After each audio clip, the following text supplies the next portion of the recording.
'Twas the night before Christmas, and now that the house was decked out for festivities, Jack returned to his mouse.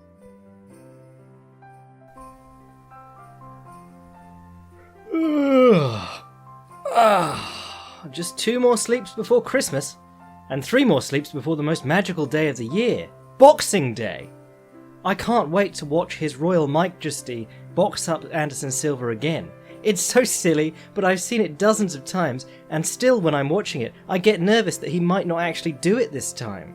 But then old Mike always pulls through.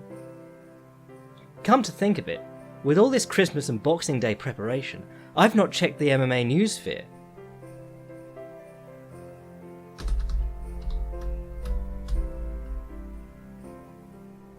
Wait. No. This can't be. Jon Jones has been flagged again? For Chernobyl again? Jeff Nowitzki is being trotted out as a scientist again? I need help making sense of this. I better use Yahoo to Google it.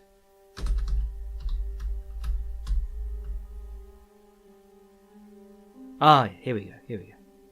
Imagine for a moment that there is a serial bank robber who has spent several stints in jail for the offence, who suddenly and inexplicably finds himself working at a bank. One day when the bank is robbed, the man with the long history of bank robberies is seen as the alarm whale sprinting out the door of the bank where he now works. That's kind of similar to the situation in which Jon Jones stands now, as he prepares to fight Alexander Gustafson on Saturday at the Forum in Inglewood, California. In the main event of UFC 232, this is a rematch of their classic... What? This doesn't make any sense. It's almost word for word the UFC statement, and yet it's published under an actual writer's name. This bank heist metaphor goes on for 3 paragraphs.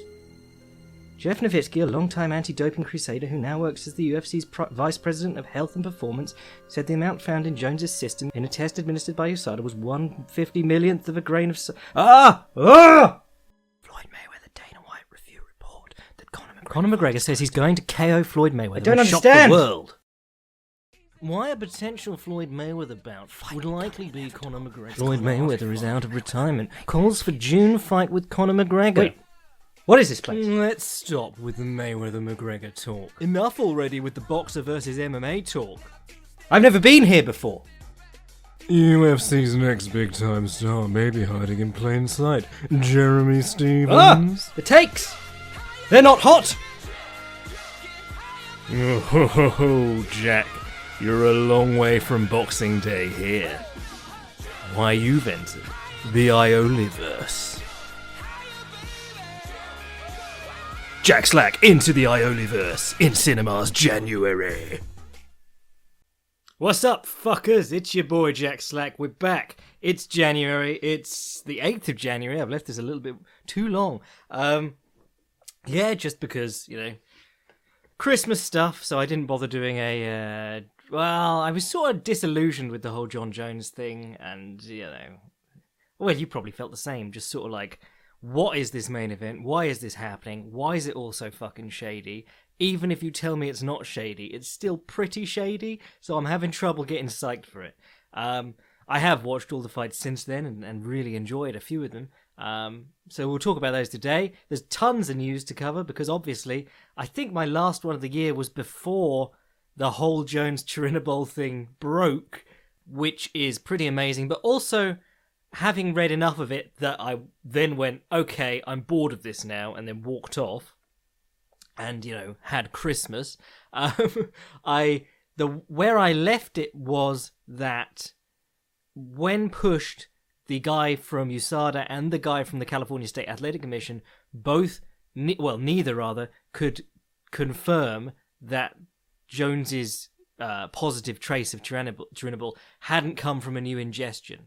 They could speculate on whether it was a remnant from the old ingestion, and the UFC ran with that as their official platform. And that's where this whole thing gets shady, because if you want to be cleaner than clean, whiter than white, you say, okay, well, we won't punish Jones, but we can't have him fight, in case that this is a re-ingestion or whatever. That would be the smart thing to do, and the thing that you'd do in a real sport. Of course, this being the rinky-tink world of professional fighting, they upped sticks and moved the event over the state border because Nevada weren't going to... If Nevada aren't going to license it, you're looking pretty shady already. They'll license anything. So California managed to make licensing Chuck Liddell fighting at 48 the second most shady thing they did in the space of a month by allowing this fight to take place there.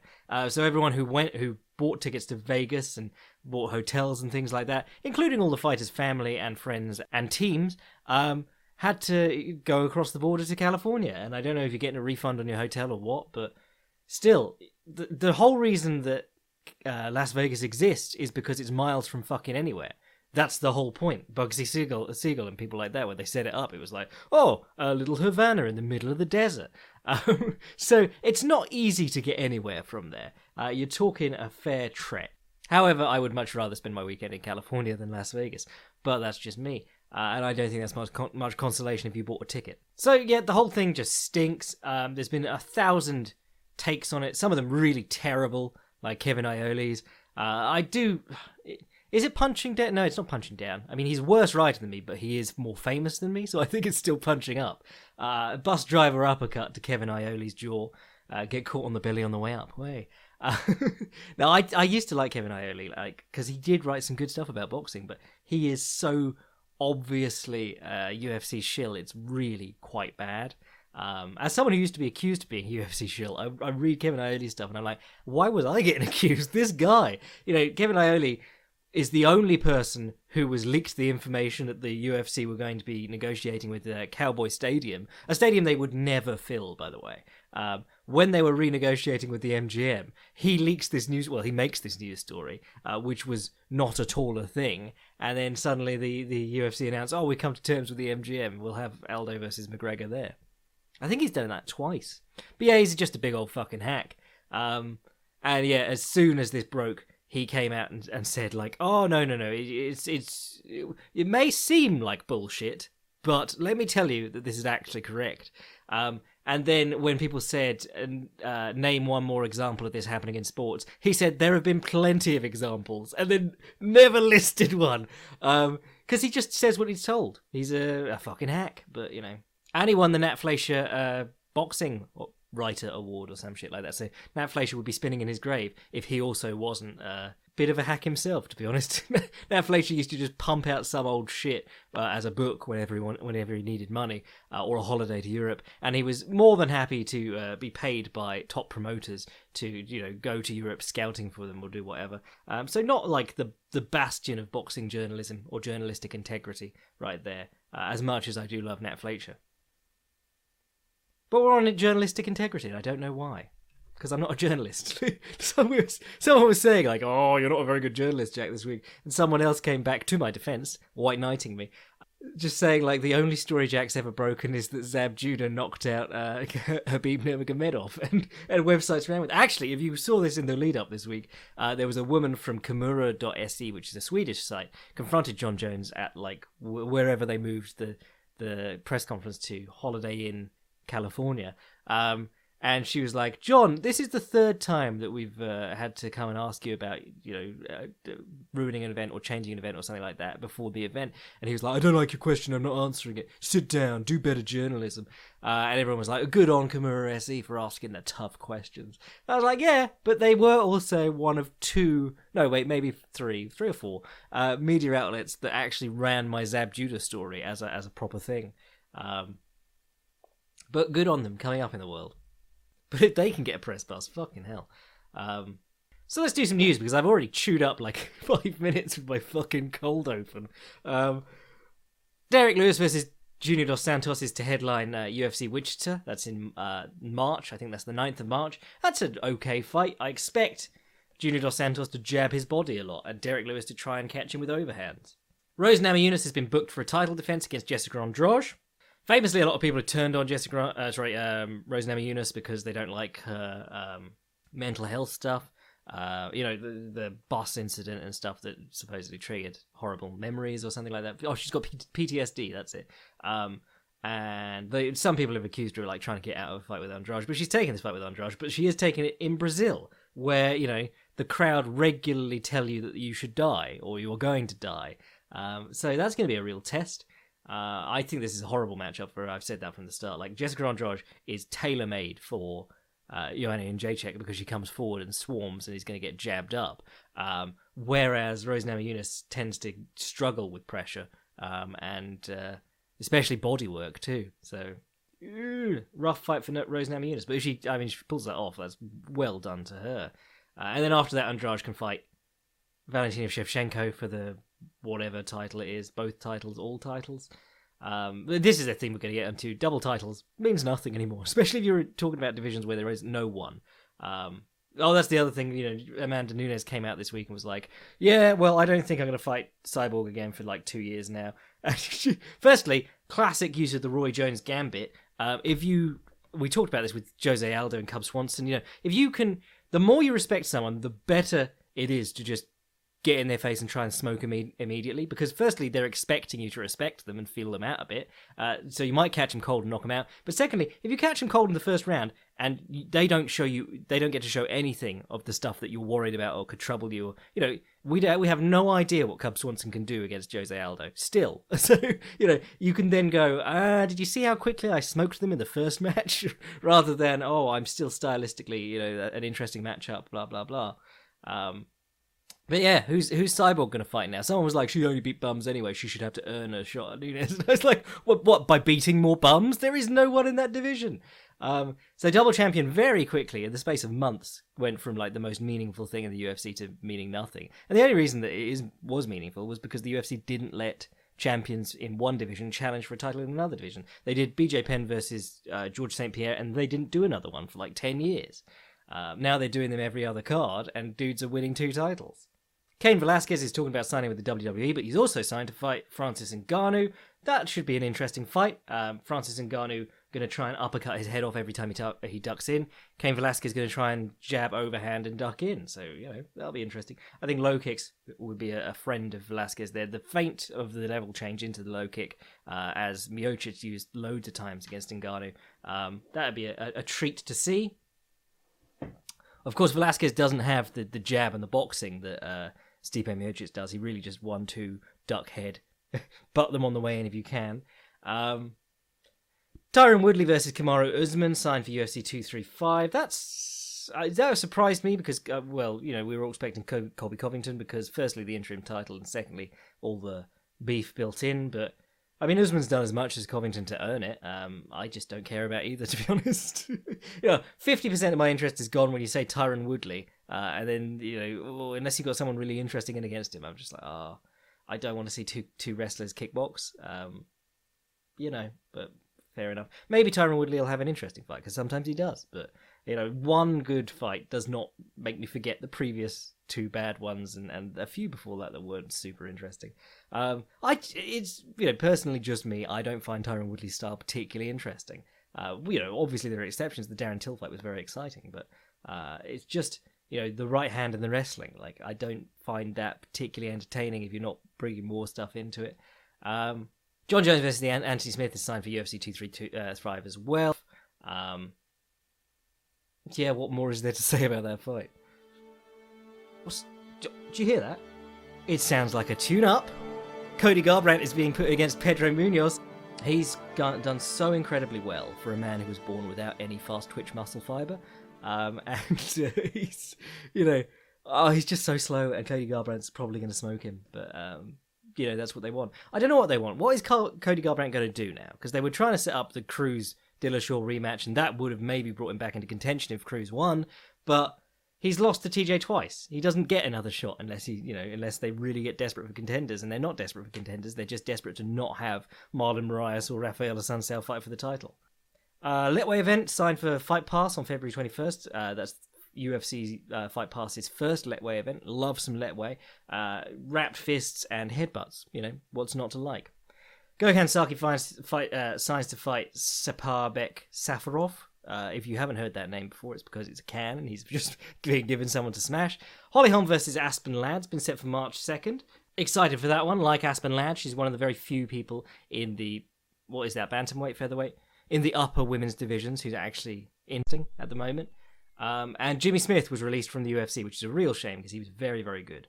However, Bellator could really use him. And I'm not saying that in my usual shit on Bellator way. I'm saying, as much as we shit on Mike Goldberg and Big John for being the worst booth ever assembled, and they are, it's not that they don't have their own things. They both have a thing that's very interesting. Big John has insights on reffing, and anecdotes about fighters too, and Mike Goldberg has anecdotes about fighters and sound bites. You can't put a whole broadcast together around that. They need someone there to commentate the action and to stop them just talking bollocks about Cindy Dandois' sparring partners while the fight's going on. And that's the role that Jimmy Smith can fill perfectly. Come in and go, and so, and he's digging for the underhook now, blah, blah, blah, blah. So yeah, that would be the smart thing to do, but I don't expect them to. But, it's not just me. People are noticing how bad this booth is. And they need someone to carry them. If that means getting Maro... I mean, Maro's probably too expensive to have as a third man in the booth. You could get Jimmy Smith back quite easily and have him there. That's not to say Jimmy Smith is cheap, but Maro's been doing Mayweather fights and shit like that. The WWE desperately want him back still. The guy is money. So let's talk about some of these fights that happened. We'll do the UFC card first, and then we'll do what I remember of Rising. I just rewatched the UFC again last night, actually, so I'm pretty up to date on this. I wrote some notes too, which is rare for me. Montel Jackson versus Brian Kelleher. Oh yeah, this preliminary, the early prelims, which seemed to be a long set of early prelims, but I enjoyed them all, so fair enough. Playfully racist here, but this was Black Explosive the undercard. And Uriah Hall versus Bevan Lewis was Black Explosive the fight. Montel Jackson, Uriah Hall, Bevan Lewis, and to an extent Andre Ewell. Very, the explosive black guy brought in. Curtis Millender less so, but really, he was my standout of the undercard. Let's talk, we'll go bottom to top. Montel Jackson versus Brian Kelleher. I forgot this was a catchweight, but Brian Kelleher was talking about giving him 20% of his purse anyway. Seemed like a good dude. But yeah, a bit of an upset, I suppose. Montel Jackson, they were moving around in space, and Montel Jackson had a bit of a reach on him and some length, and Brian Kelleher moved into clinch, didn't keep it tight enough, and as he was trying to close the space in like a loose clinch, that basically the difference between mid-range or close-range striking and having the clinch in, he gets caught with a nice elbow and sent to the mat. It scrambled well, I thought, but it came up on a single, and of course, guys will fight to stay on top, but most dudes in the UFC now are good with the DARS. Or, we talked about this last year. It was last year's breakout technique in the Slackies. Guys are good on the front headlock. Like, you have all the options in the world from the front headlock. You don't have the knees, which is a shame. Because, as Mark Schultz said, he's the king of the front headlock, and he only did one fight in the UFC back in the bad days. But he said, if you're in a street fight, the front headlock is the best position in the world because you have the guy on the mat, on the floor, the ground, the pavement, and you can knee him in the back of the head and all the chokes off there. But front headlock, you've got chokes, you've got spins to the back, and you can always just stand up and back off if the guy's, chasing your legs and you don't want anything to do with him. Kelleher was scrambling well, came up on the single, got tilted onto his side and Darce choked. Really nice. What else was...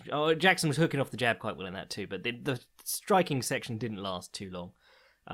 Curtis Millender versus Sayar Bahadurza, or just Sayar, we'll call him from now on. I really like this one. This was my standout of the whole card, maybe. Well, no, there's a couple more, but Curtis Millender looked great. I'm going to write something about that for the Fight Primer. I'll just put it up for the Patreon boys, probably just a little recap, because he was doing some really cool things. They kept likening him to John Jones, which, if you really want to be picky, he is rangy and black and has short split up to his hip. But he was clearly very Jones influenced. The oblique kick going into the lead leg, jamming the stepping all the time. I didn't really like his hands very much, I'll be honest. And I didn't like that they were sort of out in front of his chest. He was never in position to actually block anything. And when the Sayar got too close, he'd try and step out the side with his chin up in the air. And that was bad. But generally, his management of distance was very, very good. Just constantly jamming that lead leg, which makes it very hard for Sayar to step in and pitch the overhand or anything like that. Jabbing well.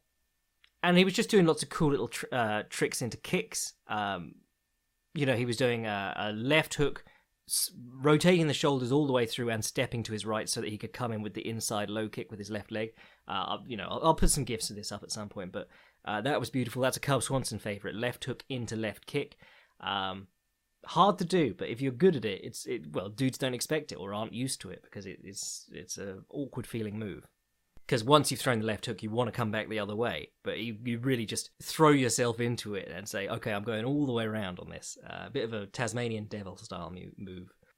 He did the Anderson Silva Yoshino Kami hand trap. If you see the guy's lead hand is hanging out a little bit open, ready to parry right hands, you throw your right straight up the center and you turn your thumb down, hook your arm as you pull it back, and try and straighten their arm as you throw the kick over their shoulder. I love that one. That's such a great one against dudes who are reaching and palming things. Did a lot of spinning that didn't really work. Was trying to throw knees up the center. His corner... Oh, was it this? No, it was another fight they were calling for the uppercut, but I would have liked to see a couple of uppercuts just to keep Saya upright, but the knee was serving the same purpose. You didn't want him ducking in and coming in with a left hook or a right hand. The level change in left hook or right hand is a great way to get in on dudes. Yeah, just a great fight from him, but he did make a couple of mistakes. That John Jones, with his amazing wrestling background and years of experience doing these spinning shit, would be fine doing, but he did a... Oh, what was the first one was a spinning elbow, and the guy and Saya just stepped in and grabbed a body lock on his back, just like Whitaker, Hall. The guy's going to spin all the time. Be ready to just step in and crown him, because if you get a back body lock and he doesn't have very good wrestling and the ability to break, tear your wrists apart and turn, you could just hold that for the rest of the round and you're winning. But the other one was he hurt Saya and Saya went to the fence and put his guard up. And this was great because I was thinking, no, don't hurt your hands hitting his head. And just while I was thinking it, he'd thrown like 3 or 4 punches in a row. And literally as I was thinking it, he decided to go elbow up the center and then elbow around the side. Started doing the smart thing, putting in elbows, trying to cut him. And then Saya ducked in on his hips and took him down really easily. And you're going, oh dear, that's not good. And when he did end up on the mat, he just sort of chilled there, which wasn't great either. They were saying, he's got to get an underhook now, and he just wasn't really doing it. He was keeping an underhook on the other side and just sort of holding Saya close. And you're going, you're putting a lot of faith in the judges thinking more of your striking, which was precise stuff. It was good stuff. And if you know the striking game, you're going to go, that's great. He's controlling the distance. That kick there is keeping him out of the kitchen. He's really putting a lesson on Saya here, but he's not really hurting him very often. Guys, judges drift off, and if they see you on top for half the round, they're giving you that round. So pretty dangerous that he was doing that. But otherwise, yeah, Curtis Millender, very excited for his future. Gonna have to go back and watch his fights now because I will have seen them, but I don't remember anything. The undercard is just a blur to me. I'm like, I've seen this guy before. The same thing happened with Nathaniel Wood. I was like, I've seen him do this before, but I can't remember against whom. Anyway, Uriah Hall versus Bevon Lewis. This was very low down the card for Uriah Hall. Uriah Hall, I think it was last time out he was fighting Borichinha, and I thought he looked the best he'd ever looked in losing. The jab looked really sharp. He's always just going to have this problem of just backing himself onto the fence and not pulling the trigger. Between the first and second round, Rafael Cordero goes, why you let he put your back on the fence? Throw your kicks now. That just sums up his career. Why? Back up. Just throw the kicks. I think Uriah Hall, he's got a lot of mental blockages there in the fight, but I think he's also just got a style that's perfect for gym sparring. He's got a style that's perfect for those videos that like guys going too hard with UFC fighters getting knocked out in sparring. But yeah, no, he's good in like tit for tat exchanges. If you stand back and you let him, you throw your 1-2 low kick, 1-2 hook, whatever. What he throws is going to be a spinning something, and it might take your head off, or you'll just obliterate your guts. If you go 1-for-1 with him, or combo for combo, you're going to lose. But dudes have realised very quickly that if you keep moving forward, whether it's physically pushing him or just applying pressure and making him move backwards, he can't do that. He's exactly the same position as Edson Barbosa. If he can't set his feet, those kicks aren't there. And he doesn't feel comfortable like counterpunching unless he set his feet, and he keeps having to move to try and make distance to counterpunch comfortably again. Rafael Cordero called for the uppercut, which I thought was a nice shout. Willie Pep used to use that, drawing people forward and then throwing the uppercut to try and like make him think twice about stepping forward. The uppercut, as we say often, is a counter to a posture, but you don't have to be very hunched. Dudes walking forward tend to have their head a little bit forward of their hips, and that's enough that if you walk them onto the right uppercut, you can catch them. This is something we talk about whenever we're talking about Alexander Gustafson, so I wrote it in my last article, which I think was for Unibet. Was that my last article? Oh no, I wrote the Slackies this week for Vice, but yeah, we're always talking about long lead right uppercuts with Alexander Gustafson, but I think this was an occasion where you could have used one nicely.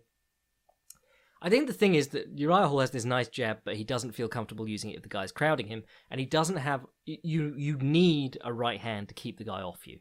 You need to be able to throw it to keep him honest. And clearly, Hall can hit with power, because he did. When he threw the right hand as a counter and got into like an exchange, and it worked, the guy was out. His eyes were rolling back in his head. But he's just... Dominic Cruz was saying, he stands so bladed all the time, and he just doesn't really throw the right hand. And you need that there. And I think if Hall threw the right hand more, people would be a little bit more scared about stepping in on him. Just right hand and then throw the right hand in as an underhook and just take the clinch.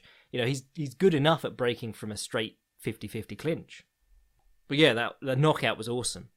In a fight the way he's very self-effacing. He was happy to say he was getting his ass kicked throughout the entire fight, and he's supposed I was joking about it while I was watching the fight, and then he did his post-fight speech, and I really felt for him. So he seems like a good dude, Uriah Hall. He just seems like a guy with a lot of demons and who takes everything quite seriously.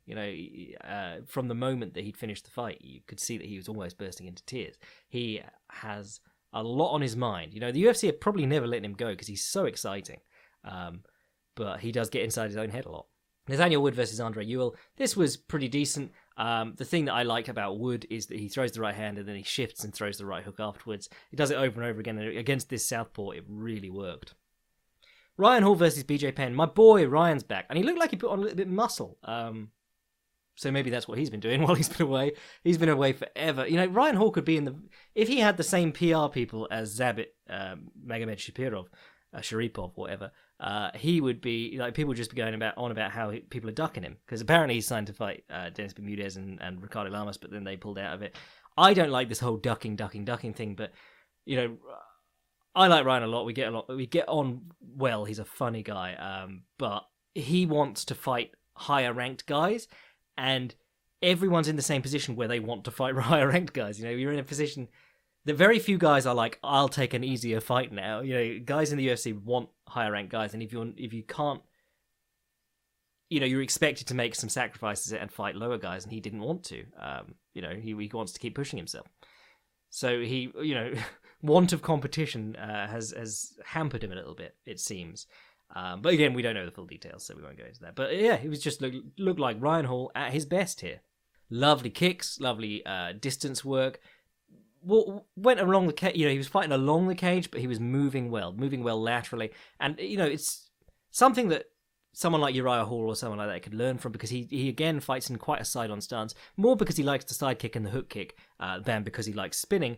But it's sometimes difficult for guys to move laterally and get back into that stance in time to do stuff, and Hall does that well. And again, Scoggins, Thompson... There's a few guys who do that now. But yeah, Bj Penn always had trouble with kicks, and Hall was annoying him. But Bj actually kicked him in the leg a lot when he was on the ground. He was playing this really interesting reverse De La Riva sort of version, which was almost like... Well, it was a shin to shin instead of the reverse De La Riva. He had his shin in front of Bj's shin. And I think he was looking for that like Craig Jones, Faraz Zahabi style, where you just pop your hips up and you get into the saddle, honey hole, whatever you want to call it. You throw the outside leg in and triangle the legs and pull them into the inside heel hook. Very interesting. I'll have to play with that position. And then again, he finished with the upside down shot, which wasn't strictly an Imanari roll. He went for the inside of the leg. But that's been broken down to death. Ryan Hall is, I am passable at jiu-jitsu. There are a lot of people who absolutely smash me. I'm not good at jiu-jitsu, but I have a working understanding of pretty much everything that's happening most of the time. But Ryan Hall's doing shit that I don't understand. So it's just really fun to watch. And you go, oh my God, I've got to use that in my sparring. And then, you're going to go and get your ass kicked trying to do it. But then that's the process of learning, I'm sure. So well done, Ryan. And It did look like Bj Penn was trying to kick his hands off and then slipped off rather than tried to backstep into the backstep away from the heel hook, which was going the other way. Yeah, I mean, we know Penn's old. The submission means a lot because it's submitting Bj Penn, but I wish he'd hang it up because he's really, he could make a killing doing things like Polaris and stuff like that. Well, not even a killing, he doesn't need to make a killing. He's rich. But he could keep his competitive drive going, and he loves Sakuraba, and he's friends with Josh Barnett. So, go over to Quintet. You'd love that. If you want, go in first and try and prove yourself by, beating 3-4 guys in a row like Gordon Ryan. I'd love to see him in a purely no-gi context. There was a great spot along the fence in this one. I say spot like it's pro wrestling. But Bj Penn used to, when he was pushed against the fence, he'd put basically a butterfly hook in, which you used to see, in Muay Thai, guys will put the knee across, but doing the butterfly hook does the same thing. It's keeps their hips away so they can't, squeeze in on you as tight, and they can't knee you as effectively. And he used to do that a lot and trouble people. And Ryan was doing the same, but on the inside of the leg, and it looked like he was trying to, maybe jump backwards into a Kani Basami or something like that, or roll through on the leg. And they had this little leg pummel going on, and I'm going, I don't even understand what's going on here, but clearly neither of them wants the other one's leg in that position. But then that's a good rule in anything. They tell you that in judo, they tell you that in jiu-jitsu. If someone does something, just probably best to take it away from them. Don't let them do things they like doing, even if you don't understand what they're going to do. Petr Yan versus Douglas Silva Dion Drage. Jesus Christ. Dion Drage has had a hard life by the look of him. No body fat on him, but he looks a hard 33. I thought he was 40. But yeah, Petr Yan just confounded him with pressure. And I'm working on that Yan combo now, the 3-2-1 or whatever Dominic Cruz called it, left hook, right straight like Mark Hunt does, and then just flicking out the jab like you're shooting your cuff just as the guy's backing out. When I watch Petr Yan fight, or Petr Yan, I think of that old Joe Gans thing, the newspaper article that was like an interview with Joe Gans, and it says, straight hitting gets boxers plums. And it really does. Pressure and straight hitting, if you can do them together, really fuck people's day up. A nice ground control to beat Andrade once they hit the mat too. Megan Anderson versus Kat Zingano. What the fuck was that? More hype for it. Megan Anderson in the least hype way possible. Paul Harris versus Andrei Arlovsky. Gave up on that. It was shit. I looked at I was watching this in the aftermath and going, this is shit. And then I checked the results and I was like, decision, fuck it, leaving this. I'm not paid enough. Volkanovski versus Mendez. Good stuff. Mendez really fun when he works his little body combinations. Volkanovski worked better in he does a lot of good work with his lead leg, and he does a lot of good work with his jab and with his head placement. Sometimes he'll give you a little butt cheekily. Well, that's a rugger bugger thing. But yeah, the triangle kick turned up a couple of times in this, and he threw combinations off it. There was a really nice jab inside low kick, and then step off into a southpaw stance, and came back with 1-2. Really just great work all round from Volkanovski. And Mendez, I saw Mendez retired after this, but he did not at all disgrace himself here. He was really giving Volkanovski trouble, and Volkanovski looked very, very good. Like I said, Volkanovski is the legit prospect of featherweight right now. Again, I'd quite like to write something about that. Maybe I'll do a Millender and Volkanovski special for the Patreon boys. Corey Anderson versus Ilir Latifi. I skipped this one unapologetically. Do not care about that division or either of those fighters, unless they do something interesting. Michael Chiesa versus Carlos Condit was about as expected. Condit just needs to stop fighting. And then Amanda Nunes versus Chris Cyborg. We talked about that. Getting in someone's face. If you're expected to respect someone, and if you do respect someone, don't show them that respect. Get in their face and hit them as hard as you can right off the bat. Especially if you think that they're gonna second guess themselves as a result of it. But as it turned out, Chris Cyborg came back swinging, left her chin out on a platter. Where was the the nice tight counterpunching that was on show against Holly Holm and things like that? Wasn't there because she wasn't comfortably pressuring and timing stuff. She was just going wild. Nunes talked about the low kick again, the low kick, went in straight away with that and then started swinging. And if you can have your opponent's leg up in the air and them trying to get it back into their stance before they can start swinging, and you're already swinging, yeah, you're at an advantage. And then Jones versus Gustafson, not a huge deal to talk about from this fight, but Jones just went forward and really made sure the takedown was a constant threat, kept shooting singles, coming up and Gustafson would sink the underhook on the right side, on his right side, and Jones would immediately come up and try and crank that arm off. That's really become a staple for him. You don't see anyone else doing it, but as much as John Jones is a cheating piece of shit, he's got such a great mind for this. He does these takedown attempts with the idea of getting that arm crank and things like that. And he invented pushing people to the fence, digging his head underneath, freeing his arms, and then spinning for the elbow. He used to be like Millender. He'd just spin for spinning's sake, and I'd go, when this guy meets someone good, he's really going to struggle. But then he tightened it all up and started making things make sense rather than just spinning for the sake of spinning. And that coincided with like him just shutting dudes out rather than like, oh my god, how athletic is this dude? He's just not giving dudes even a chance.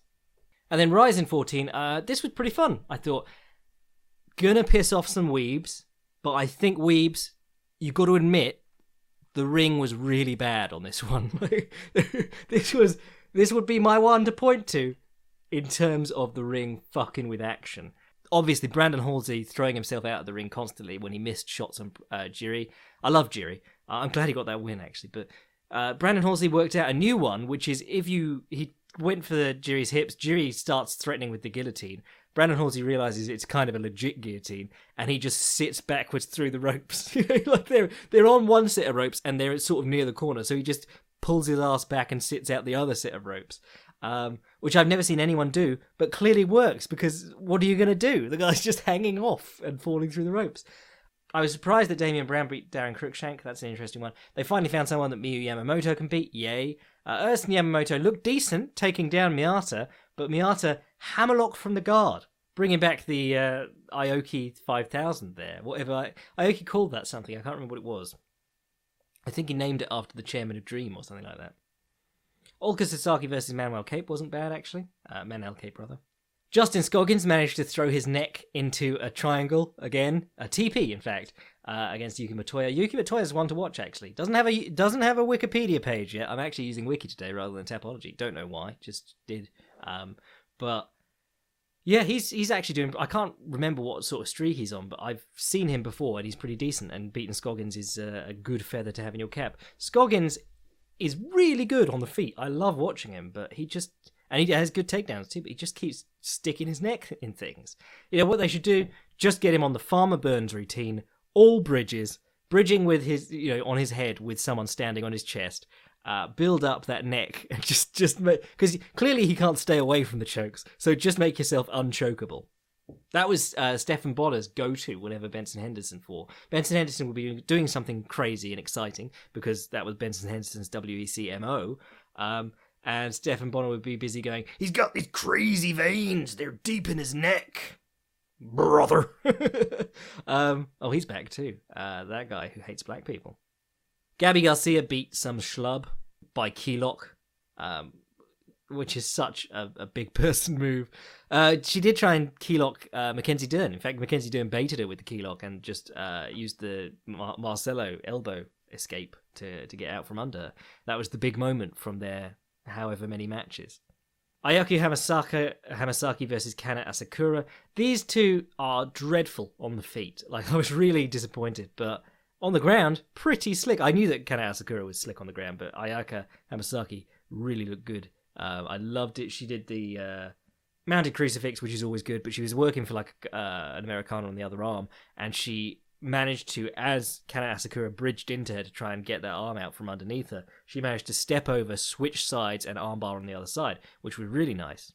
There was a fight between two women early on the card that was just half the fight was spent in an armbar while the other lass was grabbing the armbarer around the head with her legs.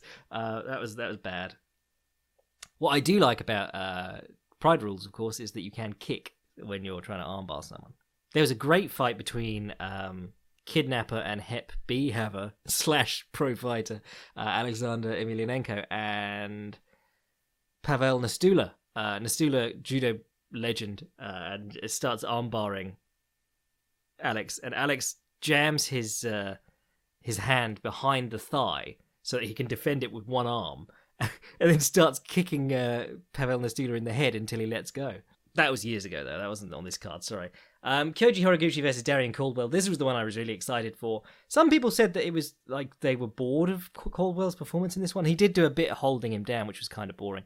But no, this one, he was kind of fucked over by the ring in this one. People will tell you like the ring is better for the non-wrestler, blah, blah, blah, stops wall and stall or lay and pray. And you're like, that's a bug, not a feature. The fact that dudes keep falling through the ropes and getting put back in the wrong position. He hits a low single. I think it was his first or second takedown. He hits a low single, which was really cool that he's going for low singles. Summoning the spirit of Sakuraba in Japan, which is pretty cool. Hits a low single. Kyoji flies backwards and falls between the bottom and middle rope. And they have to restart. I don't think he even restarted on top. But, that's a takedown, mate. And you just... Had you had a solid surface there, don't care if it's a fence, a solid surface to actually contain the action, which is why the ring fails. The whole point of the ring is to contain the action. That's why you have it for boxing. It used to be people forming a circle, then it was a wooden fence thing, and then it was ropes because they're cheap and easy to put up. But if it's not containing the action, it's not doing its job. And then the other one was the Sakuraba-style Kimura. He puts his head out through the ropes while he's hunting for the Kimura, this is Caldwell. And I was like, oh my god, he really is just being Sakuraba. And then he tears the arm free and starts looking for it, but they fall between the ropes in a weird way, and I can't work out who got fucked over in that one. Yeah, just a bit of a pain that happened. Kyoji looked amazing on the feet, as always, had an 8-inch reach disadvantage, still bursting in, landing body shots. The bounce was beautiful. I'll put a gif in because it was perfect. Bounce, bounce, bounce, bring the back leg up with you, and then burst from where you land on your forward bounce. Did the same with the front kick, and the front kick's an interesting one because you can bounce, bounce, bounce, and as you bounce forward, bring the right leg up ready to kick, so you're almost jumping onto one leg and kicking immediately. Or you can bounce and then step forward and kick. There's a lot of different things you can do with your feet when you're bouncing. I adore Kyoji for bringing this style of karate to... MMA so effectively. And, he did it against Kyoji Horiguchi. Sorry, not Kyoji. He did it against himself. No, he did it against Tenshin Nasukawa and surprised him too. And then speaking of Tenshin Nasukawa, the main event, it was shit. And Tenshin Nasukawa really shocked by Mayweather hitting him hard. Mayweather was like a flabby 140 or 135. Tenshin's 120. And the left hooks didn't look like much at all. I mean, they connected, but he was flopping all over the place. He clearly wasn't expecting to be clipped so cleanly and fast. He normally fights at a much longer distance, obviously, and has time to get away from things. The open side counter was there. That was the one he caught Mayweather with, and that was when Mayweather stopped playing and decided, okay, I'm going to knock you out immediately. Mayweather's left hook is always interesting because it's sort of like a slap, but he managed to knock him out with it.